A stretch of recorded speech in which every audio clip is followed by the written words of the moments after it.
apa sih gitu? Tujuannya adalah untuk melegalkan pernikahan sirinya dulu untuk menceraikan gitu.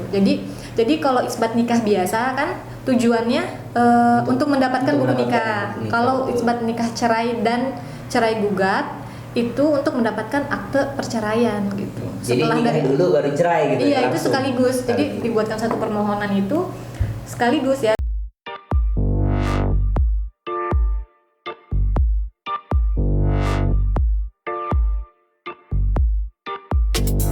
Masih bersama Abang Tatang Official dalam acara Rubrik Hukum 30 menit ke depan.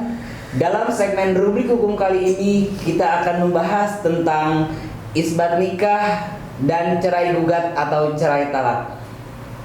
Masih bersama saya Muhammad Surahman dan juga rekan saya Suci Kusumawardani. Dalam podcast kali ini kita akan membahas tentang isbat nikah dan cerai gugat atau cerai talak. Gimana nih Mbak, dalam tema podcast kali ini kita kan membahas tentang isbat nikah dan cerai gugat atau cerai talak nih Mbak. Kira-kira pandangan Mbak seperti apa? Iya, saya pernah ya menjumpai tentang hal ini ya. Jadi ada seorang perempuan nih, dulu dia pernah menikah secara siri kan. Secara siri. Nah, di KTP dan di kartu keluarganya itu terteranya ketika dia sudah bercerai, ini statusnya ya. Terteranya itu statusnya cerai hidup gitu. Nah, tapi pada saat menikah siri itu status di KTP seperti apa? Lajang. Ketika pertama kali nikah ya. Kemudian dia bercerai, akhirnya kan statusnya berubah tuh jadi cerai hidup. Padahal kan dia nikah secara siri. Artinya di situ tidak ada akte cerai kan. Betul. Ketika dia bercerai. Nah, ini kan banyak loh terjadi di di masyarakat. Betul. Dulu kan belum terregistrasi secara online kan.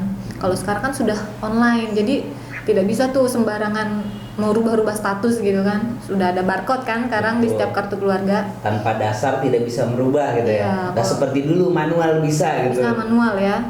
Nah, ketika si perempuan ini ingin melakukan nikah yang kedua secara resmi, tetapi status dia kan di KTP cerai hidup. Cerai hidup. Nah, di KUA dipertanyakan dong, mana akte cerainya?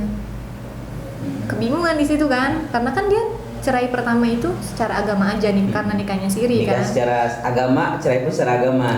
Namun di status KTP cerai hidup. Iya. Maka itu yang jadi pertanyaan di KUA gitu ya. Iya.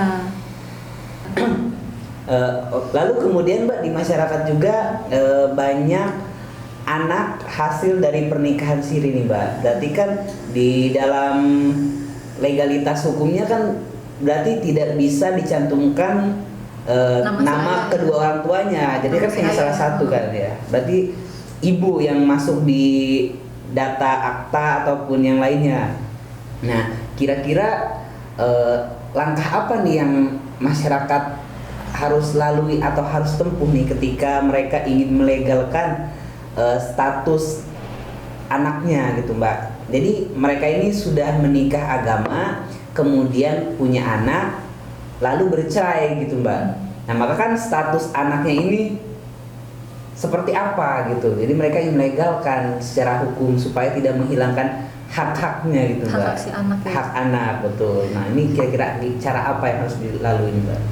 Jadi untuk contoh yang pertama tadi dan yang kedua tadi ini nih tentang anak tadi, itu langkah atau upaya yang bisa diambil adalah mengajukan permohonan isbat nikah, cerai gugat atau cerai talak. Dalam hal ini kan misalnya perempuan nih yang ingin mengajukan kan, berarti dia mengajukan permohonan isbat nikah dan cerai gugat ke pengadilan agama. Nah, tujuannya apa sih gitu? Tujuannya adalah untuk melegalkan pernikahan sirinya dulu untuk menceraikan gitu.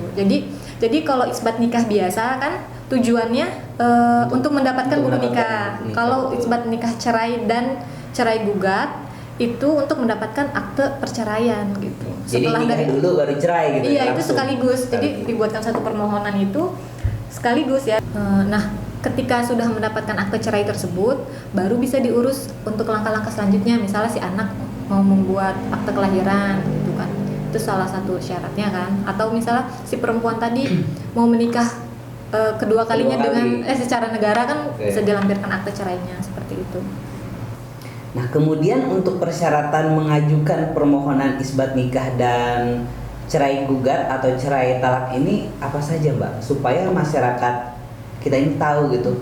Jadi ketika pernikahan mereka ini siri, terus mereka punya anak dan akhirnya bercerai, jadi mereka supaya bisa mengajukan itu, supaya bisa melegalkan pernikahan dan cerainya gitu, dan juga status anak ini supaya jelas di mata negara gitu, Mbak, supaya tidak menghilangkan haknya. Jadi kan tidak ada kerugian yang terlalu besar gitu ya, Mbak. Walaupun dirugikan. Iya, betul. Nah, ini kira-kira apa saja, Pak, persyaratannya?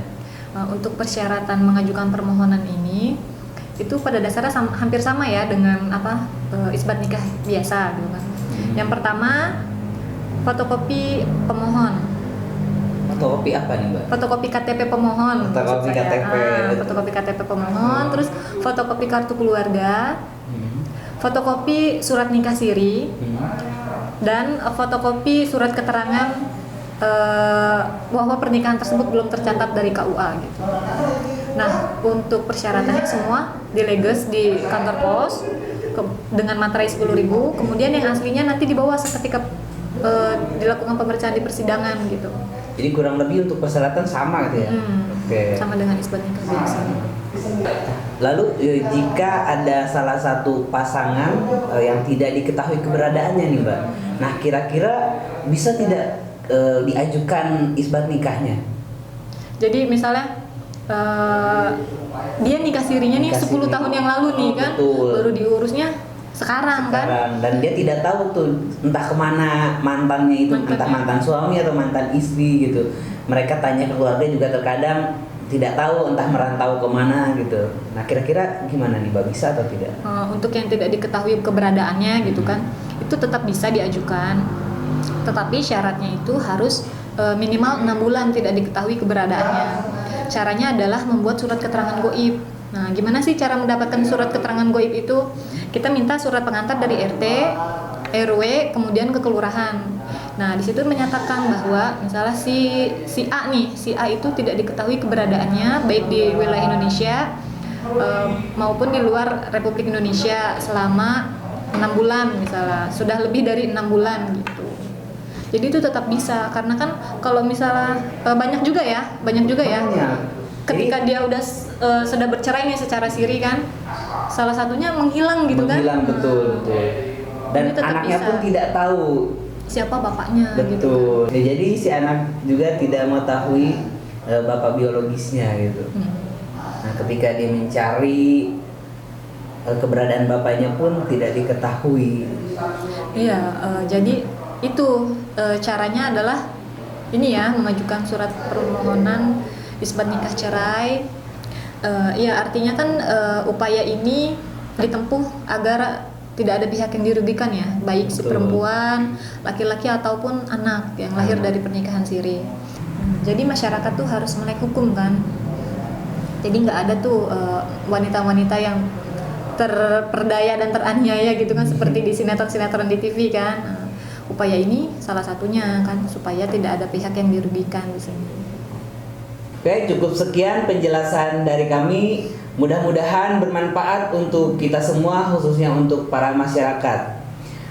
Bagi masyarakat yang membutuhkan konsultasi dan bantuan hukum, bisa menghubungi nomor telepon di 0812 8282 9523.